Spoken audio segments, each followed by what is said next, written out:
Bismillahirrahmanirrahim. Assalamualaikum warahmatullahi taala wabarakatuh. Saya Ahmad Nur bin Abu Bakar, A1857731. Baiklah, kumpulan kami memilih tajuk sejarah pengumpulan dan penulisan Al-Quran. Semua sedia maklum bahawa Al-Quran adalah merupakan kitab suci daripada Allah Subhanahu Wa Taala yang diturunkan kepada Nabi Muhammad sallallahu alaihi wasallam sebagai jalan hidup dan panduan bagi seluruh umat manusia. Jadinya kita ni sebagai umat Islam seharusnya mempelajari dan mengetahui berkenaan dengan sejarah Al-Quran. Baiklah, saya pergi kepada definisi Al-Quran. Al-Quran didefinisikan kepada dua bahagian. Pertama dari sudut bahasa dan kedua dari segi istilah. Baiklah, untuk rujukan berkenaan dengan definisi ini, saya mengambil daripada beberapa penulis. Yang pertamanya daripada Dr. Haji Sulaiman Ibrahim, Perbendahara Al-Quran, Terbitan Maiz. Kedua, Dr. Rosmawati, Pengantar Usul Fiqh, Terbitan Pustaka Salam. Ketiga, Al-Quran Kalamullah, tulisan Khairun, tahun 2015. Keempat, Makalah Al-Quran, penulisan Aditya Sapitri, tahun 2016. Keempat-empat rujukan tersebut bersepakat menyatakan bahawa Al-Quran itu berasal daripada perkataan qara'a yang membawa erti bacaan. Allah Subhanahu Wa Taala berfirman dalam surah Al-Qiyamah ayat 17 hingga 18 yang bermaksud, sesungguhnya kami berkuasa mengumpulkan Al-Quran dan bacaannya. Oleh itu, apabila kami membacakannya kepadamu dengan perantaraan Jibril, maka hendaklah engkau mengikut bacaannya. Jadi tidak ada banyak perbezaan keempat-empat penulisan tersebut.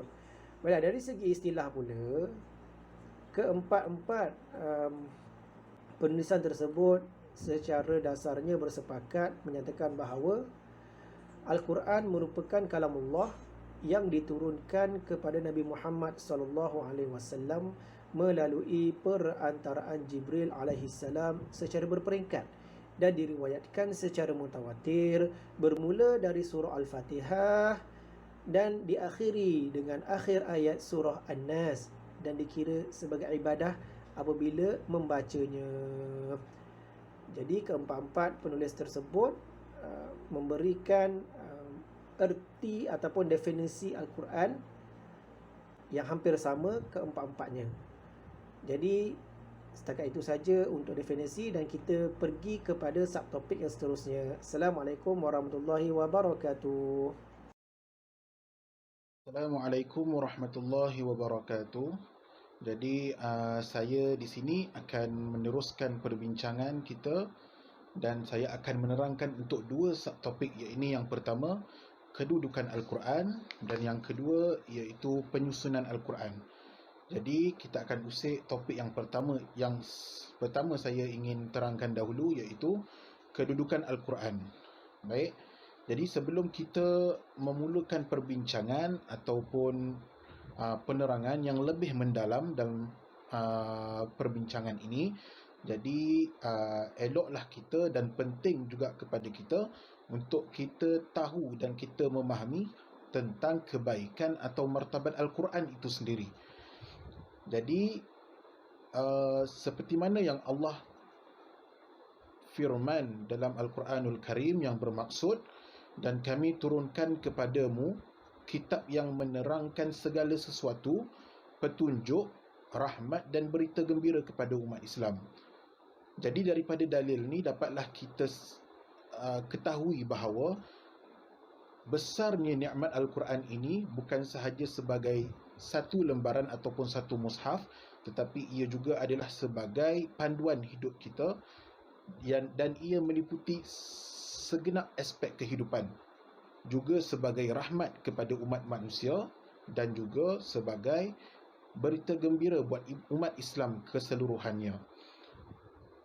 Dan kita juga sebagai seorang Muslim haruslah percaya dan yakin bahawa Al-Quran ini terpelihara dan terjaga dari sebarang keraguan. Seperti mana Allah Subhanahu Wa Taala berfirman, kami telah tanpa ragu-ragu mengutus khabar ini dan sesungguhnya kami akan membantunya. Dan ini adalah dalil yang membuktikan bahawa Al-Quran itu sentiasa terjaga dan juga terpelihara di sisi Allah Subhanahu Wa Taala dari sebarang keraguan dan kecacatan. Proses penurunan Al-Quran seperti yang kita tahu bermula pada bulan Ramadan. Seperti dinyatakan Allah dalam Al-Quranul Karim, Ramadan adalah bulan di mana kami menurunkan Al-Quran. Dan Al-Quran pula tidak diturunkan dalam satu keadaan, tetapi melalui proses yang beransur-ansur, diturunkan pada satu-satu masa. Maknanya Al-Quran ini tidak diturunkan satu mushaf dalam satu masa, tetapi ia diturunkan secara beransur-ansur di dalam satu-satu masa, yang mana ia hikmah kepada penurunan ayat ini secara beransur-ansur adalah untuk memudahkan penyebaran maklumat kepada umat Islam. Jadi oleh itu dapat kita simpulkan bahawa setiap penyelesaian masalah dalam hidup kita ini, jawapannya ada di dalam lembaran kitab suci Al-Quranul Karim. Baik, jadi seterusnya akan saya masuk kepada subtopik yang kedua, iaitu penyusunan Al-Quran. Secara umumnya kita tahu bahawa Al-Quran ni pada permulaan penurunan ayat Al-Quran ianya diingati dalam bentuk hafazan. Tetapi kemudian proses pengumpulan ataupun kompilasi Al-Quran berterusan dengan menukar caranya kepada penulisan. Apabila ia datang kepada kompilasi Al-Quran, ia telah dibahagikan kepada bahagian-bahagian yang tertentu pada masa-masa yang tertentu. Nah, dalam sejarah Islam, para pemimpin Islam yang berlainan pada masa yang berlainan membuat sumbangan yang berlainan untuk menjadikan kompilasi Al-Quran itu lebih baik dan cantik seperti sekarang yang kita baca. Jadinya dapatlah kita simpulkan bahawa Al-Quran ini mengambil proses yang agak panjang sebelum ianya menjadi satu mushaf yang kamil ataupun yang sempurna seperti mana yang kita baca kini. Jadi akan kita sambung penerangan dan penjelasan yang lebih mendalam kepada rakan saya selepas ini, insya-Allah.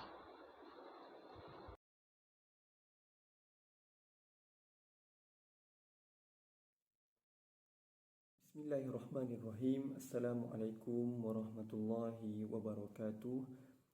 Saya Alif Ashraf akan menerangkan bagaimana sejarah pengumpulan dan penulisan Al-Quran pada zaman Rasulullah sallallahu alaihi wasallam. Baik, kita semua tahu bahawa sejarah pengumpulan Al-Quran telah melalui satu proses yang sangat panjang, bermula daripada turunnya ayat yang pertama sehinggalah ayat yang terakhir diturunkan. Sejarah pengumpulan Al-Quran sendiri telah bermula daripada zaman Rasulullah sallallahu alaihi wasallam, iaitu kaedah yang telah digunakan pada zaman Rasulullah sallallahu alaihi wasallam. Yang pertama ialah dengan Rasulullah sendiri menghafal ayat Al-Quran tersebut, kemudian Rasulullah menyampaikan kepada para sahabat. Kemudian para sahabat mengikuti cara Rasulullah, iaitu dengan menghafal sama seperti apa yang telah Rasulullah sampaikan kepada mereka. Baik, tradisi hafalan yang kuat ini juga di kalangan masyarakat Arab telah memungkinkan Al-Quran itu terpelihara seperti apa yang kita lihat pada hari ini. Baik, kaedah yang kedua yang telah digunakan pada zaman Rasulullah sallallahu alaihi wasallam adalah dengan kaedah mencatat dan menulis ayat Al-Quran pada pelepah tamar, batu putih, pada kulit haiwan dan atas tulang belulang. Baik, kaedah catat dan menulis Al-Quran ini Rasulullah sallallahu alaihi wasallam sendiri telah melantik beberapa orang para sahabat untuk menulis wahyu ini. Antara sahabat yang telah dipilih oleh Rasulullah sallallahu alaihi wasallam ialah Khulafa ar-Rashidin, Muawiyah, Zaid bin Thabit, Khalid bin Al-Walid, Ubay bin Ka'ab dan Sabit bin Qais. Itu sahaja sejarah pengumpulan Al-Quran pada zaman Rasulullah sallallahu alaihi wasallam. Sekian, terima kasih. Bismillahirrahmanirrahim. Alhamdulillah wassalatu wassalamu ala Rasulillah wa ala alihi wa sahbihi wa man walah. Assalamualaikum warahmatullahi wabarakatuh. Jadi alhamdulillah, insya-Allah saya Muhammad Aziz bin Zainal Abidin akan menerangkan, mengupas sedikit berkenaan dengan sejarah pengumpulan dan penulisan Al-Quran pada zaman Saidina Abu Bakar As-Siddiq radhiyallahu an. Jadi pada zaman pemerintahan Saidina Abu Bakar As-Siddiq radhiyallahu an, berlakunya yang pertama, antara sebab yang utama adalah Perang Yamamah. Perang Yamamah ini berlaku antara kaum muslimin yang diketuai oleh Saidina Abu Bakar sendiri dan kaum murtad yang diketuai oleh Musailamah Al-Kazzab. Kaum murtad ini ataupun puak yang murtad ini adalah puak daripada kalangan orang yang tidak ingin membayar zakat selepas kewafatan Rasulullah SAW. Jadi apa yang berlaku, syahidnya 70 orang para sahabat ketika perang tersebut, dan perang tersebut menyebabkan rasa kegelisahan dan rasa takut dalam hati Saidina Umar atas sebab kehilangannya para sahabat yang keseluruhannya 70 orang ini keseluruhannya menghafal Al-Quran. Jadi telah dicadangkan kepada Saidina Abu Bakar sendiri. Saidina Umar telah mencadangkan kepada Saidina Abu Bakar, tapi cadangan itu ditolak kerana tidak diperlakukan ataupun Rasulullah SAW sendiri tak buat pengumpulan secara satu mazhab. Dulu ditulis, pada zaman Rasulullah ditulis, tetapi tidak dikumpulkan dalam satu mazhab. Ditulis diasing-asingkan lah. Okey. Jadi setelah diyakinkan, Saidina Umar meyakinkan ataupun memberi beberapa hikmah terhadap Saidina Abu Bakar, maka Saidina Abu Bakar bersetuju untuk mengumpulkannya dalam satu mazhab, dipanggil mazhab Al-Quran. Jadi ketika pengumpulan ini dimulakan, Saidina Abu Bakar telah melantik Zaid bin Sabit sebagai ketua pengumpulan Al-Quran secara seluruhnya. Dan Zaid bin Sabit telah meletakkan beberapa syarat, dan antara salah satu syarat adalah penulisan Al-Quran yang bakal dikumpulkan adalah tulisan yang ditulis di depan Rasulullah SAW. Itu antara salah satu syarat. Jadi Zaid bin Sabit pun berjaya mengumpulkan keseluruhannya, dan Saidina Abu Bakar sendiri memegang mazhab tersebut. Selepas pengumpulan Al-Quran zaman Rasulullah sallallahu alaihi wasallam dan juga zaman Khalifah Abu Bakar As-Siddiq, kita meneruskan permasalahan yang berlaku pada zaman Saidina Uthman bin Affan. Permasalahan yang berlaku ialah apabila umat Islam telah bercambah di pelosok negara Arab, iaitu permasalahan yang terbesar ialah perbezaan qiraat yang dibawa oleh sahabat-sahabat, yang di mana penduduk Syam memakai qiraat Ubay bin Ka'ab, penduduk Kufah memakai qiraat Abdullah bin Mas'ud, dan penduduk di wilayah lainnya menggunakan qiraat Abu Musa Asy'ari. Ketika mengetahui hal tersebut, maka Huzaifah bin Yaman dengan segera melaporkan kepada Saidina Uthman bin Affan. Kemudian Saidina Uthman bin Affan telah memerintahkan Huzaifah bin Yaman untuk membukukan Al-Quran. Uthman telah mengutuskan 4 orang sahabat untuk membukukan Al-Quran. 4 orang tersebut ialah Zaid bin Sabit, Abdullah bin Zubayr, Sa'id bin Al-Ash, dan Abdul Rahman bin Al-Haris. Keempat orang tersebut berpegang pada arahan Uthman bin Affan, iaitu menjadikan mushaf Abu Bakar yang telah dibukukan Zaid bin Sabit sebagai sumber utama Al-Quran.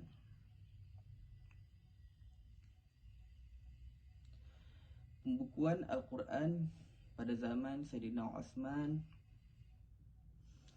dikategorikan sebagai tulisan kufi, iaitu salah satu jenis tulisan yang dibangsakan kepada nama kota Kufah. Penulisan Al-Quran tersebut diberi tanda-tanda perbezaan huruf berupa titik dan berupa syak, ataupun syak ni bermaksud tanda ataupun tanda bunyi seperti Fatihah, kasrah dan dhammah.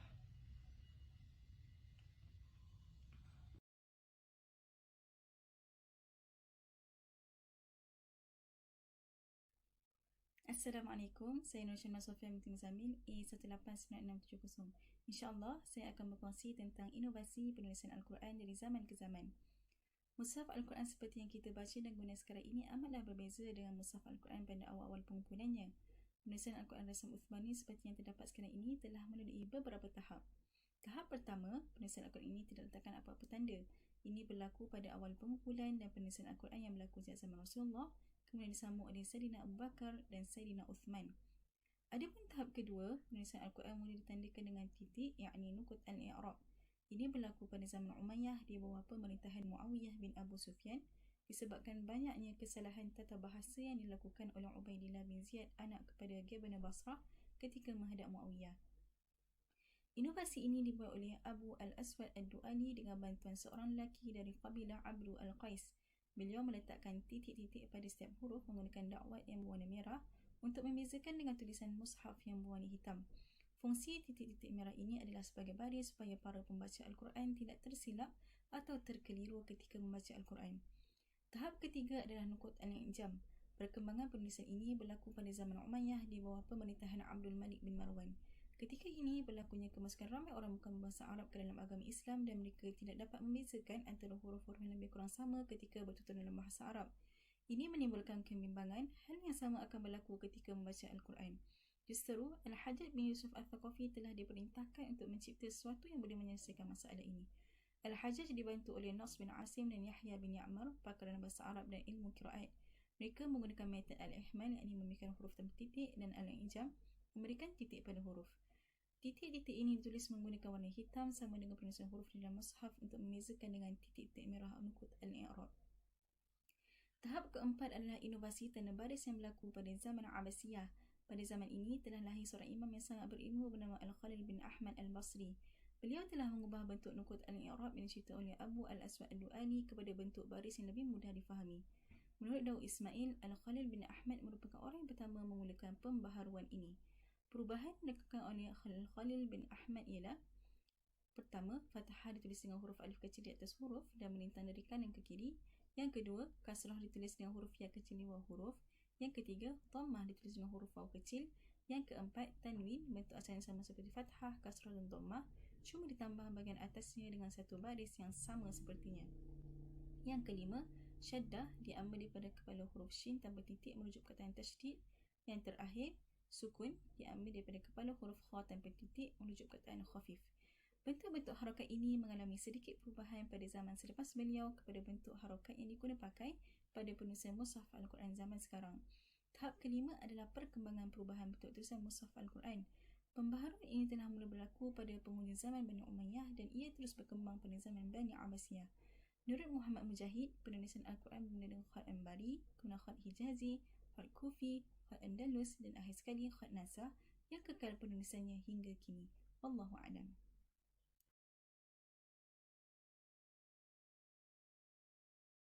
Assalamualaikum warahmatullahi wabarakatuh. Nama saya Nur Kashfina dan saya akan membentangkan tentang tajuk tertib ayat dan surah di dalam Al-Quran. Sebagaimana yang kita ketahui, susunan ayat dalam Al-Quran itu adalah berbentuk tauqifi dan ia telah disepakati oleh ulama mujtahidin. Terdapat riwayat yang masyhur di kalangan para ulama bahawa ketika turunnya ayat, Nabi Muhammad akan memerintahkan para sahabat untuk menulis ayat tersebut. Lalu Jibril juga telah datang dan memberikan bimbingan kepada Nabi Muhammad tentang peletakan ayat dalam surah-surah. Ketetapan satu ayat dalam Al-Quran ini bukan dari Nabi sendiri, akan tetapi disampaikan oleh malaikat Jibril berdasarkan perintah Allah Subhanahu Wa Taala. Terdapat beberapa artikel yang telah menjadi rujukan saya yang menjelaskan bukti bahawa susunan ayat itu berdasarkan tauqifi. iaitu Nabi Muhammad selalu mengulangi hafalannya pada setiap tahun bersama dengan Jibril. Akan tetapi pada tahun terakhir sebelum wafatnya Nabi Muhammad, beliau telah mengulangi hafalannya sebanyak 2 kali. Hal ini membuktikan bahawa susunan ayat dalam Al-Quran itu adalah berbentuk tauqifiyah. Dan Nabi juga ketika solat, Nabi menyusun susunan ayat-ayat Al-Quran itu dalam membacanya ataupun ketika beliau berkhutbah Jumaat.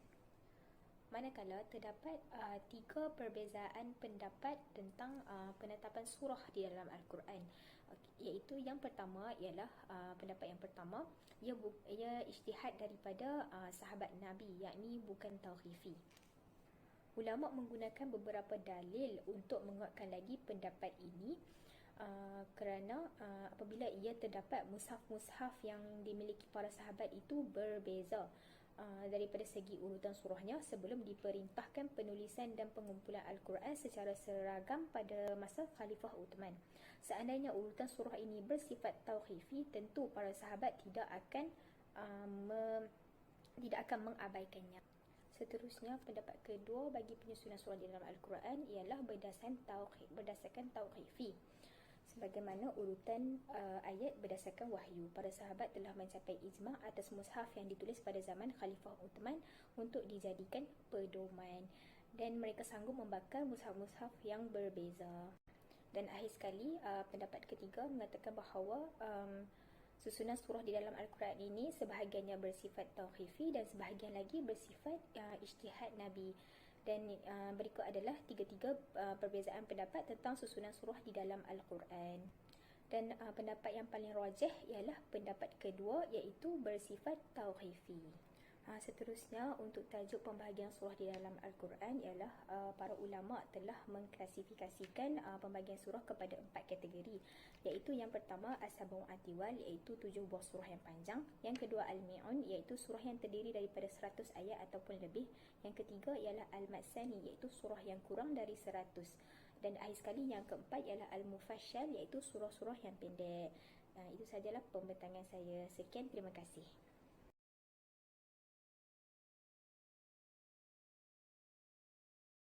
Kesimpulan daripada tajuk sejarah pengumpulan dan penulisan Al-Quran ialah seperti yang kita ketahui, Al-Quran itu melalui 3 fasa pengumpulan, iaitu pada zaman Rasulullah SAW, pada zaman Khalifah Abu Bakar dan pada zaman Khalifah Uthman. Al-Quran tidak dibukukan pada zaman Rasulullah SAW kerana pada ketika itu wahyu masih diturunkan secara beransur-ansur. Ini merupakan rahmat dan kurniaan daripada Allah Subhanahu Wa Taala, kerana jika Al-Quran itu diturunkan secara sekaligus, ia akan memberatkan kita daripada segi pemahaman, hafalan dan daripada segi untuk kita mempelajari Al-Quran. Dan kita patutlah bersyukur atas usaha sahabat-sahabat Nabi yang telah berjaya mengumpulkan Al-Quran menjadi satu mushaf seperti yang kita telah lihat sekarang. Sekian sahaja daripada kumpulan kami, iaitu kumpulan 3 yang membentangkan tentang tajuk sejarah pengumpulan dan penulisan Al-Quran.